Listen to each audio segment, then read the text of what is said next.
ನಮಸ್ತೆ. ಈ ವಿಡಿಯೋ ಬಂದು ಮರಣ ಹೊಂದಿದ ವ್ಯಕ್ತಿಗಳಿಗೆ ಹೇಗೆ ಎನ್ಯುಮರೇಷನ್ ಫಾರ್ಮ್ನ ಫಿಲ್ ಮಾಡಬೇಕು ಮತ್ತು ಆ್ಯಪ್ನಲ್ಲಿ ಅಪ್ಡೇಟ್ ಮಾಡಬೇಕು ಅಂತ. ಫಸ್ಟು ಬಂದು ಸ್ಪೆಷಲ್ ಇನ್ಸೆಂಟಿವ್ ರಿವಿಷನ್ ಮಾಡ್ಯೂಲ್ ಮೇಲೆ ಕ್ಲಿಕ್ ಮಾಡಿ ನಿಮ್ಮ ಲ್ಯಾಂಗ್ವೇಜನ್ನು ಕನ್ನಡ ಸೆಲೆಕ್ಟ್ ಮಾಡಿಕೊಂಡು ಸಬ್ಮಿಟ್ ಮಾಡಿದರೆ ಫಸ್ಟು ಇವಾಗ ಎನ್ಯುಮರೇಷನ್ ಫಾರ್ಮ್ನ ಏನು ಡಿಸ್ಟ್ರಿಬ್ಯೂಟ್ ಮಾಡಿದ್ದೀರಾ, ಈಗ ಫಿಲ್ ಎನ್ಯುಮರೇಷನ್ ಫಾರ್ಮ್ ಟ್ಯಾಬಿಗೆ ಹೋಗಿ ಆ ವ್ಯಕ್ತಿ ಡೀಟೇಲ್ಸನ್ನು QR ಕೋಡನ್ನು ಸ್ಕ್ಯಾನ್ ಮಾಡಿ ಇಲ್ಲ ಎಪಿಕ್ ಡೀಟೇಲ್ಸ್ನ ಎಂಟರ್ ಮಾಡಿ ಡೀಟೇಲ್ಸ್ನ ಫೆಚ್ ಮಾಡ್ಬೋದು. ಸೊ ಇಲ್ಲಿ ನೂರ್ ಅಸಾಮನ್ನ ಇರೋ ವ್ಯಕ್ತಿ ಮರಣ ಹೊಂದಿರ್ತಾರೆ. ಸೊ ಈ ಡೀಟೇಲ್ಸ್ನ ಹೇಗೆ ಫಿಲ್ ಮಾಡೋದು ಅಂದರೆ ಇಲ್ಲಿ ಮಾರ್ಕ್ ಅನ್ಕಲೆಕ್ಟಬಲ್ ಅಂತ ಒಂದು ಆಪ್ಷನ್ ಇದೆ. ಸೊ ಈ ಆಪ್ಷನ್ ಮೇಲೆ ಕ್ಲಿಕ್ ಮಾಡಿದಾಗ ನಮಗಿಲ್ಲಿ ಒಂದಷ್ಟು ಕ್ಯಾಟಗರಿಗಳು ತೋರಿಸುತ್ತೆ.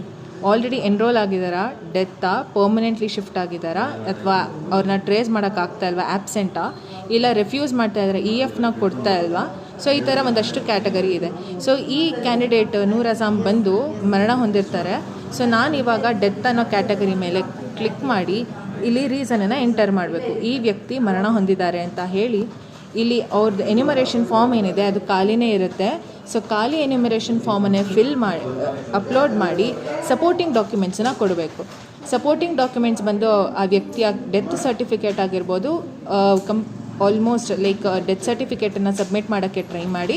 ಇಲ್ಲ ಅಂತಂದರೆ ಅದಕ್ಕೆ ಬೇರೆ ಯಾವ್ದಾದ್ರು ಸಪೋರ್ಟಿಂಗ್ ಡಾಕ್ಯುಮೆಂಟ್ಸನ್ನ ಸಬ್ಮಿಟ್ ಮಾಡಿ ಎನ್ಯುಮರೇಷನ್ ಫಾರ್ಮನ್ನು ಸಬ್ಮಿಟ್ ಮಾಡಿ.